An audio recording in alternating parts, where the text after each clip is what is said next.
Broad topics, broad minds, broad hosts, but not just for broads. This is Broadscast with Kim Goldman and Jackie McDougall. Welcome to Broadscast. Hello, Kim Goldman. Hello, Jackie McDougall. How are you? Welcome, everybody. Thank you so much for listening this fine day. Yeah, top of the morning. I don't know why I suddenly feel like I need to be like a leprechaun or something. We have a very good, amazing, important show today happening. And Kim, thanks to you, because you have known this woman for a very long time.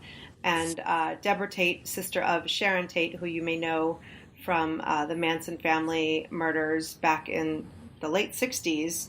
I mean, it's one of those crimes that we just grew up knowing about. You know, it was just part of the culture, you know. And even if you didn't, you know, thanks to social media and the internet, you can learn all about it. You know, I mean, that's sort of the blessing and the curse to having a high profile case. Absolutely. Well, you know a lot about that. So she'll be on in just a few minutes. But you know, hey, Cubs won the World Series. Wait, who? The Cubs. I know it hasn't been out there with the Chicago Cubs.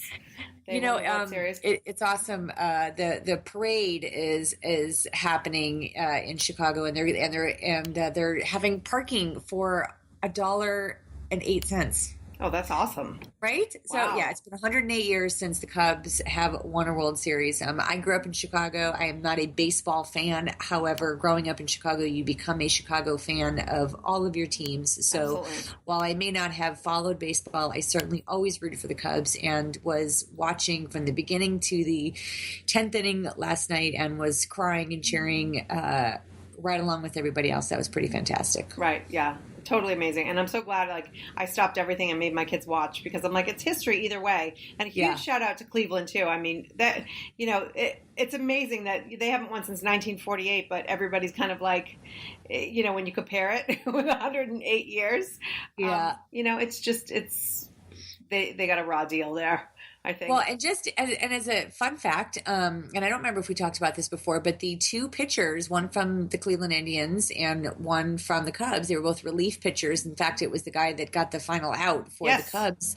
They both are graduates of Hart High School, and they both played together on the same team. And for those of you who don't live in our neighborhood, well, I was just going to say that is the high school that's in the area where our show is recorded, and that's pretty dang cool. Yeah, totally. Can you imagine, like, high school teammates going up against each other, right? It's gnarly. Yeah, so that's amazing. So I know we have a jam-packed show today, so I do want to mention that Deborah's book, which I'm sure we'll discuss, is on our website. Her book is Sharon Tate Recollection. Right. And we have that on broadscast.com. So if you want to check that out as well. And it's amazing. There's never before seen pictures and stories of Sharon and family stories. So it's pretty amazing. Yeah. I mean, I'm glad that she was able to do something like that. I mean, you did with His Name is Ron and some of your other books, but I mean, is that a cathartic experience?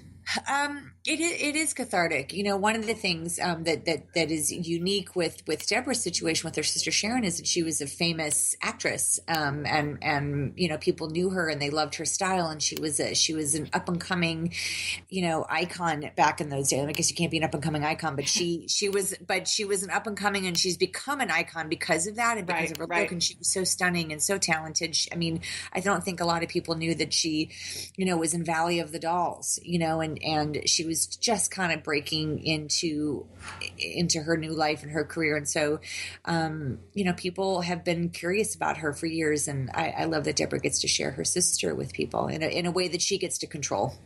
Absolutely. I think that's the key right there. So without further ado, I think we should just, you know, get into it and go to break and come back and talk to Deborah Tate. Fabulous. Stay tuned. You're listening to Broadscast. We'll be right back. Connect with the Broads on Facebook at facebook.com/broadscast. Welcome back to Broadscast with Jackie McDougall and Kim Goldman.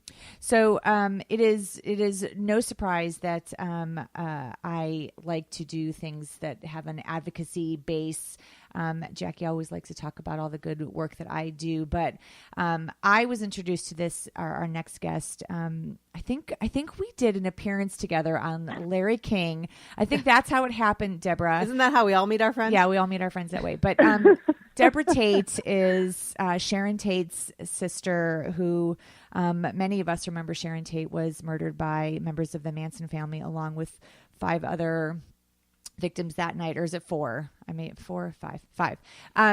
And I met Deborah many, many years ago on an episode of Larry King where they were talking about the LAPD was putting on display articles from famous high-profile cases, and Deborah and I were on there to talk about how disgusted we were with that whole thing. But Deborah and I have stayed in touch, and she and her family have been true inspirations to me and to so many in the victims survivors advocacy movement. And she and I have stayed in touch, and I just love having her. So under horrible circumstances, as always, but Deborah, sister to sister, thank you for coming on the show today. Welcome, Deborah. Thank you for having me. So we are talking to you because you have just recently returned from a parole hearing for one of the beasts that murdered your sister Sharon. So I want to talk about that, but I want to bring people kind of up to date. I did allude to the fact that your sister Sharon was one of the victims in the Manson murders from 1969. So do you want to give us a little bit of background? Sharon and It Deborah. occurred in 1969. Sharon was a rising star of movies, predominantly, although she had done television as well. Her husband was film director Roman Polanski, and she was 8 months plus pregnant. Wow. Yeah. And she had just returned from doing her last film due to her pregnancy. We referred to it as the last film for a while, in Europe, and had only been home for less than 2 weeks when these people broke into her house late at night. Everybody was basically in bed or getting ready for bed or already asleep, and round everybody up and started attacking, brutally attacking, cutting with knives, shooting, kicking, beating in the heads. Yeah. And Mr. Watson took accountability for most of that, which was very interesting because other members definitely have confessed and alluded to their particular actions, but it's like he was trying to be overly accountable for things that took place that evening. So kind of like bragging about what he was what he did. Yeah. So, and Mr. Watson is a member of the Manson family, as they're called, and Absolutely. That's the man who was up for parole. Yes, he proclaimed himself Manson's right-hand man. That's the way he refers to himself. So Deborah, it's interesting. Jackie and I were talking before we had you on this morning, and she asked me, how did they find out who were the killers? And I blanked. Like, I feel like I know that answer, but I know how so one of the things, so you graciously gave your time to have me interview you for Media Circus. And one of the things that I learned was that you were found out about Sharon's murder on the radio, right? And someone was listening. That is correct. Oh my yeah, gosh. and this That was is correct. Yeah. So tell us a little bit about that, and then because I cannot remember how they put everything together with it being Manson. So tell us how you heard. Which would you like first? I want you to tell me how you they found out. Manson or the radio? The radio first. Actually, the radio situation was my family, my mother, my younger sister, and myself had just moved back to our family home from my father, who was a military man's last post, which was the Presidio in the San Francisco Bay Area. He was not yet quite finished with his tour of duty, and us girls always went in advance to set up the family home wherever we were being transferred. So it was business as usual. It was a very, very hot and sticky August day, And Mom and I were very busy unpacking the house and trying to get things organized. My little sister was playing with dolls. She was 11 at the time, and you were really 16, couldn't right? be of much use. I was almost 17. Right. Okay, coming close to my 17th birthday. And was always the best packer and unpacker in the family. So I mean, I always had very specific duties with that. So anyway, I had a very long-term boyfriend at that time. His name was Wayne Mall. My parents loved him, and he was near and dear to the family. Mom had a knock on the door by a neighbor woman who had a coffee cake in her hand, welcoming us back to the neighborhood. So she ordered a break. Because it was so hot and sticky, I took that opportunity to go get in the shower and cool off.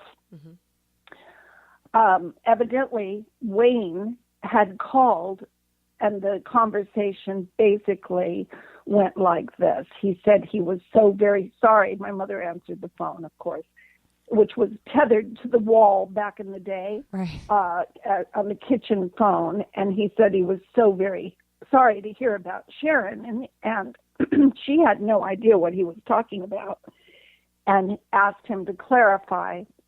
And he said, well, I heard that 5 people died in Benedict Canyon, and it was presumed to be the house of actress Sharon Tate. Well, Mom basically collapsed, left the phone dangling, as I found out later. right. This 80-pound woman brought my mother back to the back of the house where I was showering, flung open the bathroom door and the shower sliding door, and I was very preoccupied trying to cover myself because there's a stranger in my bathroom. Right. And then it took me just a split second to realize that my mother's state was terribly abnormal even before she started to open her mouth. And when she opened her mouth, she told me that Wayne called and said Sharon was dead. Ugh. Oh my God. And I fought for the sliding door. And at that moment, I'm fighting to get the shower door closed, and my mother's knees actually buckled, and she went completely to the ground. The lady got her up off the floor, took her back to the kitchen, and I wrapped a towel around my head and one around my body without even rinsing the soap from my hair, which was down to my butt. So, I mean, I'm dripping soap, and I pitter-pattered down the hall leaving a trail of water to the kitchen where she was then in a kitchen chair, and asked her to elaborate. And she told me that Wayne had called and what he had said in between these horrible sobs. I mean, it was just gut-wrenching. Well, it's terrible when I think about it today. It's horrible, and I think that, one of the things I learned when you and I sat down a couple years ago was that experience was the impetus for notification to families before they make the news public, right? Because of what... Right. I mean, and so because, you can't do that now. When you watch the news now, you'll hear, the family hasn't been notified. So that's why they don't release the name. And the Tate family was the reason that changed. And I think that's something that when we talk about advocacy, I mean, I think that's the thing that people don't often realize is that it's families that have been traumatized over and over again that you usually are the reason why laws change or why there are bills that are, Right. trying to get passed, which is, why it's so important that we highlight all the work that you do, Deborah, you and your family. So when going to how the Manson family were held, how we found out that they were the ones that killed your sister and the other victims that night, how did that happen? How did it get all pieced together? To the best of my knowledge, there was Susan Adkins eventually admitted it to a cellmate in Sybil Brand, and that was the conclusion. That's how they actually knew that they had the right people, okay? Because she was bragging to a cellmate in jail. But what happened was people were already locked up for car theft out in various, county and this and that. But they did put one and two together through the investigation, which was quite horrific. They had asked the public to call in, and here's LAPD and LA Sheriff's Office combined with the FBI trying to separate the truth or the viable leads from fiction, from just people wanting to get involved in crazy stories, which is where the witchcraft and orgies and all of those rumors came from. So it was months after. It was months after. It was months after. So people that were involved in the Manson family and who committed the murders had committed other crimes. It took 10 months. I believe it was 10 months. Yeah. I could be wrong. I've not thought about that for quite some time, but I believe it was quite a bit of time. It was very lengthy. And in the meantime, of course, Roman and myself teamed up, and we were kind of checking out friends because we thought that it had to be somebody that knew them in order to just get in the house and be familiar with the layout. So, he would keep people busy, or I would keep people busy in the Chateau Marmont because I was a complete equal in their lives at the time.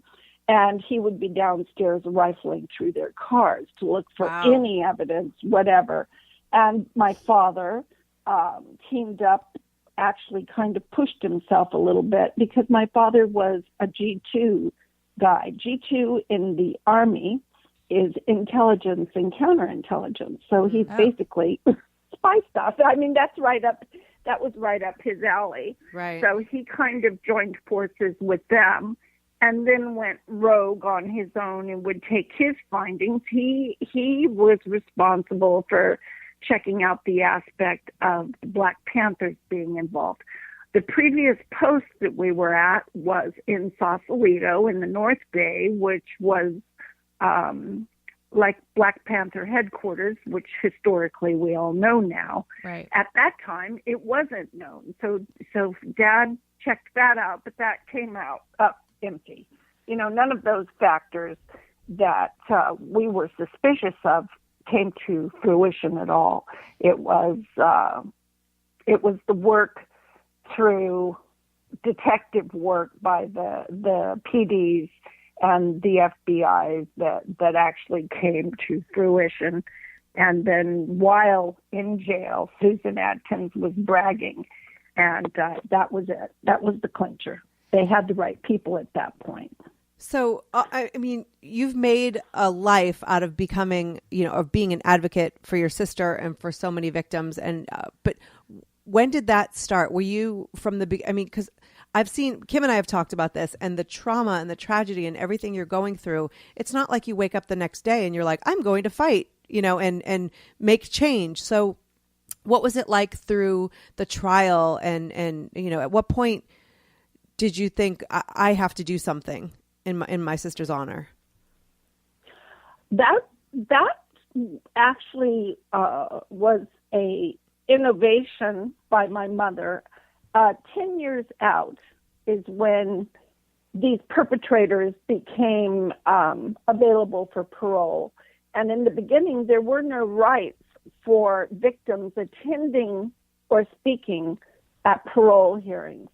The Deputy DA, Stephen Kay, who stayed with us and on our case till the day he retired and is still a dear family friend, had called my mother stating that they had, I believe the number is almost 600 letters for their release. Oh my God. And he said, Gwynnie, can you match this or do this? Because going forward, it could be a problem. And I believe that was for Leslie Van Houten, if I'm not mistaken. Right, Leslie. And my mother, that's the first time I saw the lights go on. You know, she was a broken woman up to that point.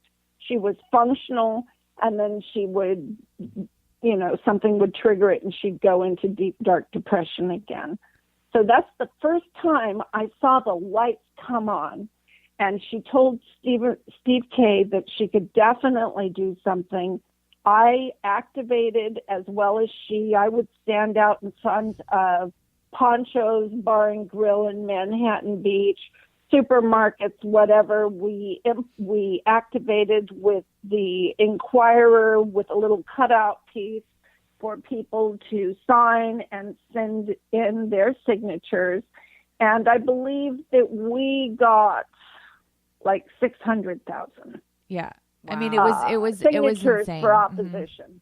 Yeah. Wow. And that was the beginning. And then Mother fought or spoke in legislature to actually get the victims the rights to attend these hearings on a permanent level. And that's why she's referred to as the mother of the victims' rights movement. Before that, victims' families had no say-so in anything.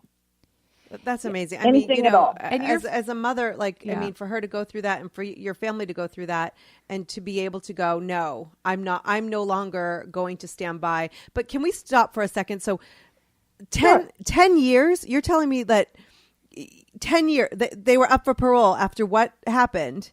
Like, there's nothing worse, and that they were up for parole in 10 years. Yes. What's wrong with our justice system right there?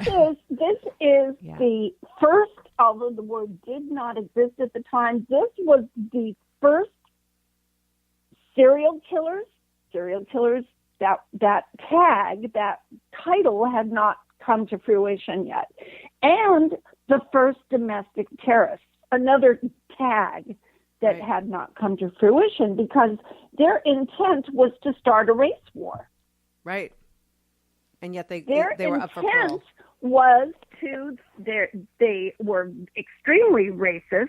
They wanted to commit these murders and pin it on the black people. They said that the black folks were physically could overcome the white folks in this physical altercation, and they would win the war, but they were too stupid to govern themselves. And then at that point, the Manson family would come in and offer to rule the United States on behalf of these I don't know. I can't go there because that's just not the way we were raised. Right. Military family, everybody is equal. Right. You know? I can't see that. I hate to regurgitate the premise and the hatred that they had for people other than white folk, which is why they are still aligned with the Aryan Brotherhood. Their agenda is revered by that particular type of Nazi rhetoric type. And they still have supporters. They have the same agenda. Right. And there are still supporters to this day around the world, or at least in this country, that believe in that message, that the Manson family. How big was that? Absolutely. How many followers would you say? You know, was that hundreds of people? Was it hundreds? No, thousands upon thousands of people that they have access to in the Aryan Brotherhood alone. Right. Well, one of the things, just really quickly, if you're just tuning in, you're listening to Broadscast with Jackie McDougall and Kim Goldman, and we've got Debra Tate on, who's the sister of the late Sharon Tate. Deborah, one of the things that we talked about was with the introduction of social media over the last, I don't even know how many years, and how that's really kind of brought everything back into the forefront for your family again. And not that it wasn't there before, but now you're being able to search things on the internet and the regurgitation, and how that's also created a lot more attention and affection, sickly enough, for Manson and that movement, right, through Facebook and that is correct. That is correct. But they had even before social media became prominent, they had all along a way to find what the kids that I call the lost lost children, Right. young people looking for something to identify with that go the wrong way, which is, to have a rebel attitude is kind of natural in the scheme of things, but to have a murderous rebel attitude when you're a young teen is abnormal. Right. It's the sign of an abnormal brain. But when social media came around, it became very easy to reach those Right. types of kids, young people. They're not all kids. They're over the age often of 18, but they're still, immature people that haven't found their place in life yet, and they make this bad choice. So there have been other murders that have been done in Charlie's name. Right. Wow. And one thing that you and Kim have in common, I mean, I grew up, I was born in 1971, and I grew up in Massachusetts, and, movies. I remember a TV movie called Helter Skelter, and it was part of the news, the culture, and Kim has experienced that. And I've seen that with Kim firsthand, where people come up to her and decide that they need to tell her where they were when they saw the Bronco chase. Like, it's like this Right. need in them. So, and I think with social media, it's gotten even bigger than that because people have access to your pages so how was that, as a teenager and as a young adult, did you receive that same type of attention that I see Kim get so often? I did, but the social media, I'm quite a bit older. I'm getting ready to turn 64 years old, so I'm quite a bit older than you ladies, and it's not as a result of social media. It's just my name kind of goes out ahead of me. People whisper or will say, "Oh, that's Sharon Tate's sister," and then people feel the need to share whatever. Oh, I remember when, or when social media did come about, I had a lot of very serious haters. Yeah. For years and years, people had been able to be their self-ordained leaders of especially after my mother died, they kind of went hog crazy. It just went wild with people being the self-proclaimed family leaders or the voice of the Tates in so many different ways.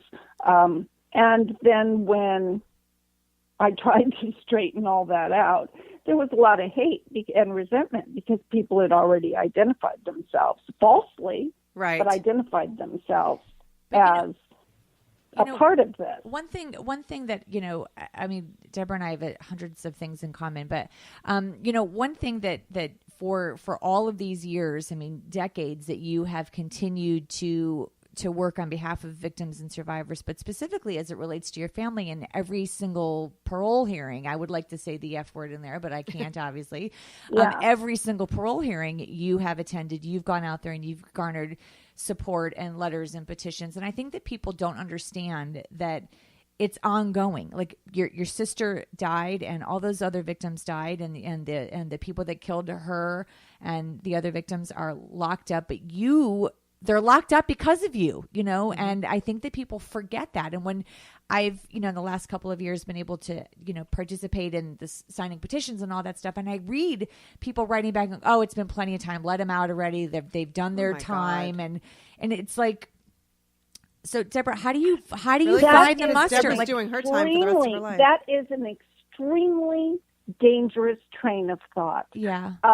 In California, we have a proposition once again to abolish the death penalty, as we did once again in the early 80s, where my mother successfully campaigned and got over 2 million signatures against it. Right.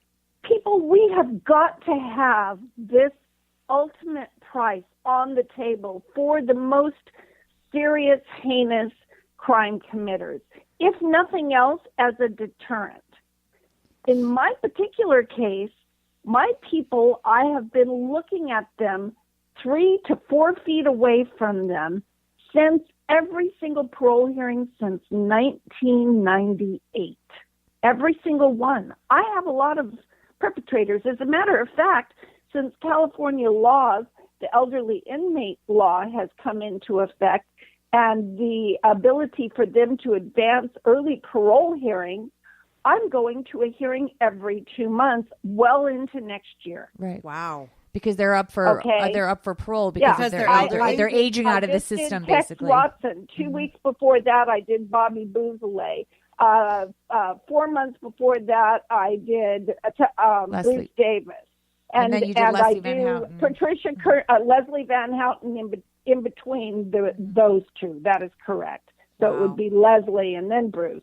And December 29th, I do Patricia Krenwinkel. Then Bruce Davis from last year rolls around February 1st. And then Leslie Van Houten will come in the month of April, and so on and so forth. This question is for both of you. So there are people out there who would say, well, at what point do you both of you show up when you need to, you show up in honor of your siblings and you fight for them. No. It's not in honor of my siblings. It never has been in my case. It's never been that. Nothing I do is going to bring back my sister or even honor her.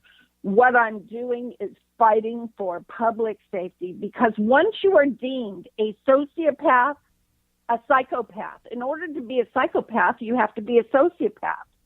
In order to be a sociopath, you have to be a narcissist.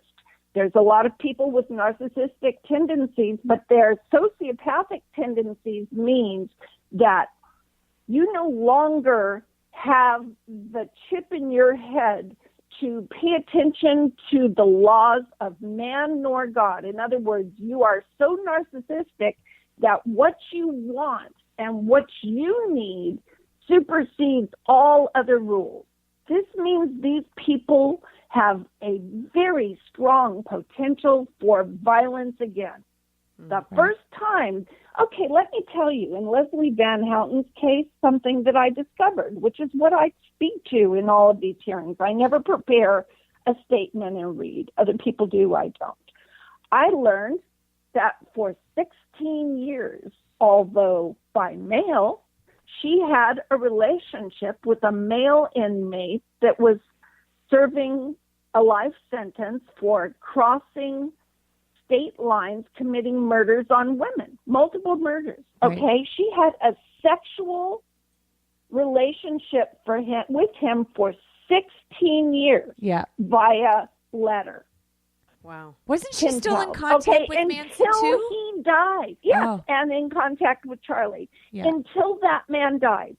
What that tells me is this woman still is attracted to this type of individual. Now, if she's out, what is going to prevent this whole thing from happening again? What? I'll tell you the answer to that. Absolutely nothing. Yeah. And I think Wiki Fromm is with a felon in the state of New York. All these women are hooking back up with the exact type of person that they are forbidden to by law. However, our fearless leaders are not doing a thing about it. Yeah, and you and I remember when you were going up for Leslie Van Houten's parole hearing, and you and I were talking about the fact that she was, up for because of, good behavior, and I'm like, what else are they supposed to do in there except just good behavior? Exactly they get time, credit for not committing more crimes while they're locked up. I mean, that's right, and it's disgusting. But I think that's what.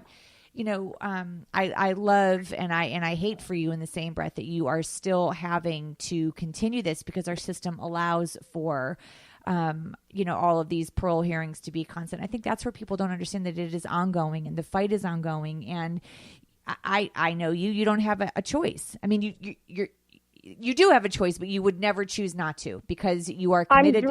I'm driven to keep these people, hopefully, from being able to directly influence young minds and take them down the same horrible path. And God forbid these same individuals get out and either influence or create the same kind of havoc in yet another person's family. as they did in mine. So a couple weeks ago, I interviewed a family that has had to endure very similar circumstances, that they have to keep showing up for parole hearings and retrials. And I asked them if they have a routine or what they do to get themselves prepared to have to endure that. Is there anything that you do every effing time that you have to show up to one of these parole hearings that you do to prepare yourself, to calm yourself, to light yourself up or whatever? Or are you just in the moment, or what is it that you experience? I'm in the moment. That's just the way, that's just me. Other family members of the Manson family survivors is what I like to call the second generation. They always have to prepare a statement. I just don't go that way. I show up, I listen, I look in their eyes, I wait for tells or not tells. If I ever got the impression that these people were reformed and felt comfortable with that, I would not fight the way I do, because I'm not about the punishment, although they were all condemned to death. Right. By the way, they were on death row when Rose Bird, who was appointed by our current governor, Jerry Brown, decided with the swipe of a pen that she thought it was cruel and an unusual punishment to kill people.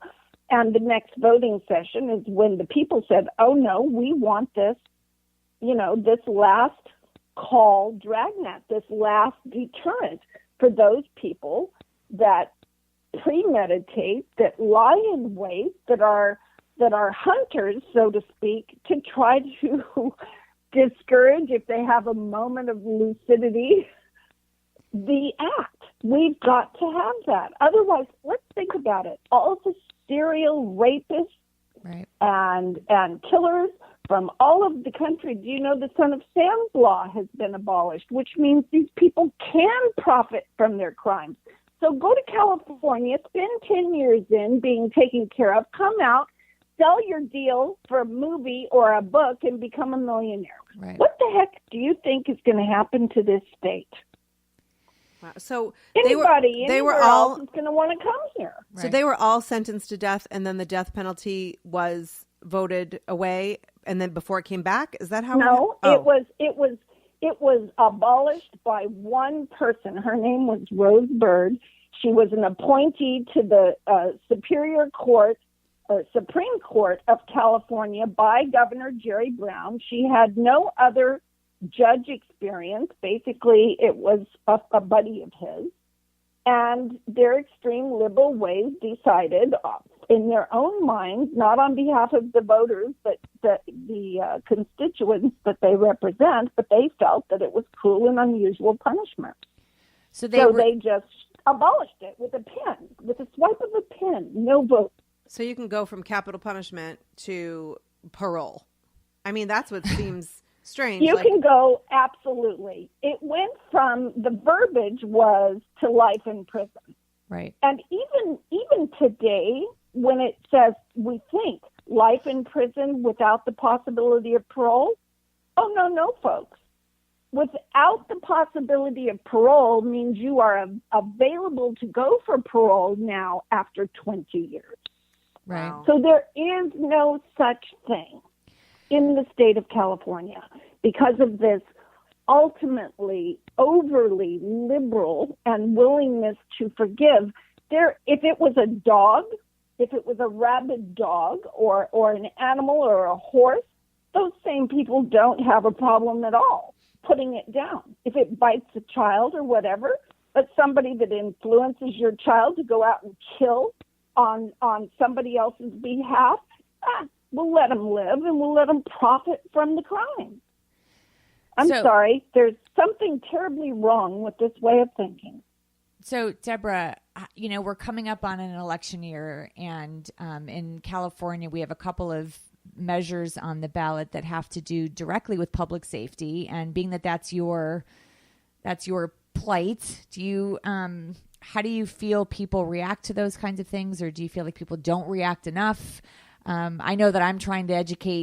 I don't think it's well thought through by the average voter. I think that very few people read all of the fine print on all of the bills that are pending, and you really have to. Basically, I would urge everybody not to abolish the death penalty. The group that is behind the abolition of the death penalty right now has already vowed the minute that bill passes, they are going on to the movement to try to abolish life in prison without the possibility of parole completely. Right. Which means that our prisons are going to be even more of just a turnstile door, in and out, in and out, in and out, which makes it more of an industry and less about keeping the public safe. I really don't care to hire more police officers and more district attorneys if their jobs are not keeping us safe. Right. That's the bottom line. Public safety is the bottom line, people, and we have to have rules. We have to hold people accountable. That is how a real society works. Otherwise, we're all running amok. And we have a tendency to do that anyway. So you've been in and around the system for 40 plus years. What have you seen as the biggest change, and what are you still wanting to work towards? Oh my God, Kim! I don't know if I should actually say what I really think. I mean, I'm going to make a whole lot of enemies, but I always, to my own detriment, say what I truly think and feel. I think that our criminal justice system has become an industry, more so than about actual crime and punishment. Mm-hmm. I think that the political aspect of this is bringing a great danger to society. There was, in the state of California, what they called the Super 8. It was senators from various communities that had all of the power. There was one man, I believe his last name was Burton, from the Bay Area, who actually said to the press, and he was extremely liberal in every way on this crime and punishment situation. He made a statement that he was shocked that his house was broken into. After all, he's the friend of the inmate. Jesus. Yeah. See, I don't think that you make enemies. People think that they won't come to the wealthier neighborhoods. That's not true. Our crime rate, if you don't look at the numbers, look with your eyes, is going up with leaps and bounds by them letting out anybody and everybody early. Okay, there are truly lesser offenders that could come out before they start thinking about letting out predatory anybody. And behind the bill, is it 57 that says the low end offenders? Look at that thing all the way down to the bottom end. Right. What is going to happen if we vote for that is that arson with bodily injury will become a misdemeanor crime, elder abuse, misdemeanor crime, crimes against children, misdemeanor crimes. Now, that means that violent crimes are going to become misdemeanor crimes. It's not really about low-end offenders. It's about making violent offenders a ticket.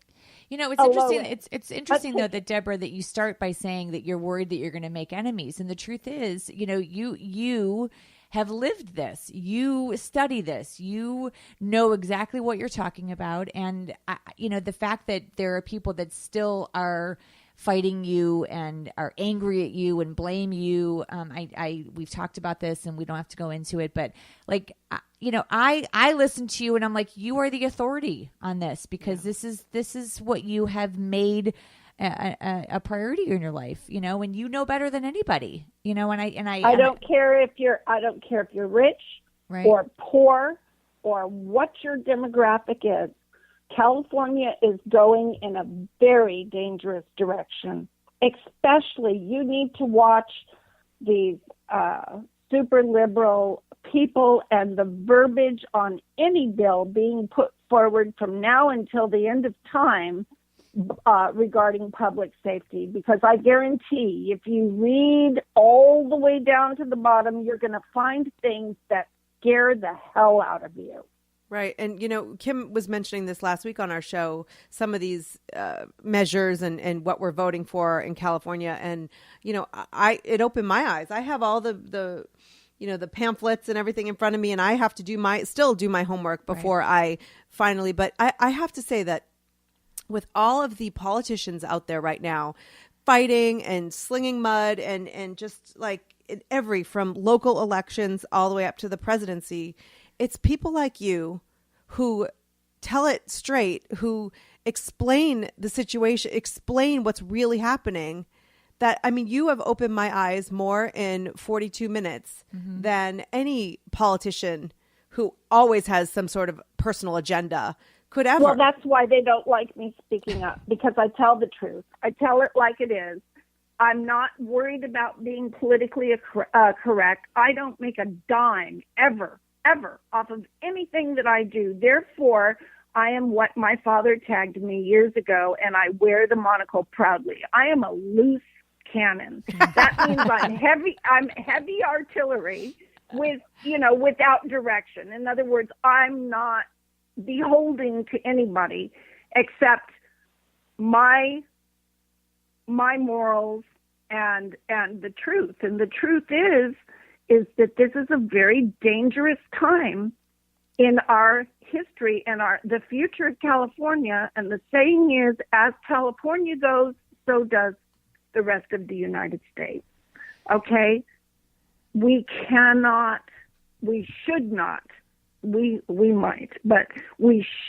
not let this happen. These people are making these rules allegedly on our behalf, but yet we will be the victims. We will pay the price. People, please don't let this happen.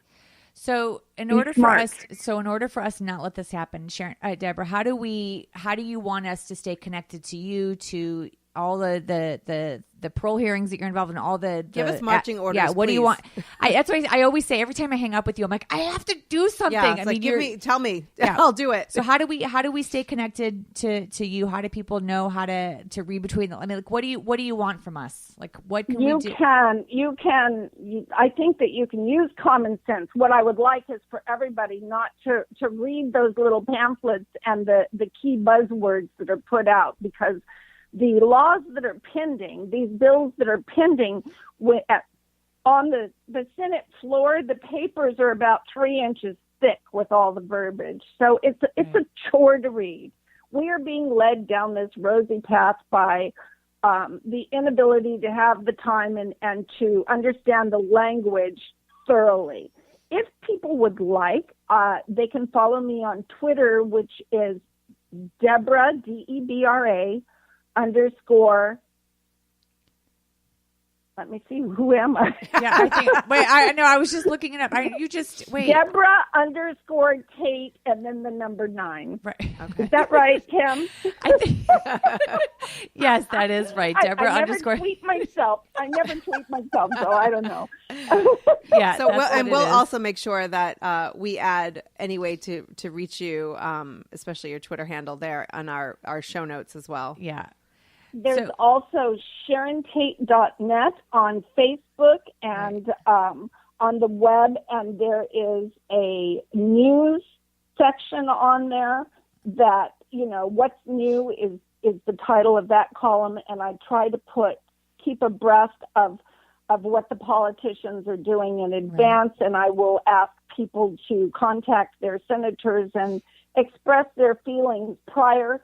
There's also, for me, directly with my particular killers, there is a petition at change.org. It is called, you can just type in no parole for mansonfamily.com. Right. Okay. We'll make sure that we put all And that you can add your name to that petition. Absolutely. Going forward, I have to refresh that each time. I can't. Your signatures don't stand forever and ever, so you may want to check in on that from time to time. And each one of these people are still in communication with each other. Every parole hearing, which, as I said, now is about every 2 months. Well, you make their life. I mean, you're a presence. She does. So, I mean, you were successful in your work a couple weeks ago, or last week with Tex Watson. He's 5 more years, right? So, I mean, 5 more years, but that really means 3. Right. I'll be seeing him again in 3. Right. Well, Deborah, I have to tell you, I know you don't care to take any kind of acknowledgement, but you are amazing. You are a dear friend to me, and I am in awe of you and inspired by you. And thank you for all you've done to make a difference for my family and for all of us out there that don't always know all the things that you're doing. But I truly, I love you, sister to sister, and I appreciate all you're doing.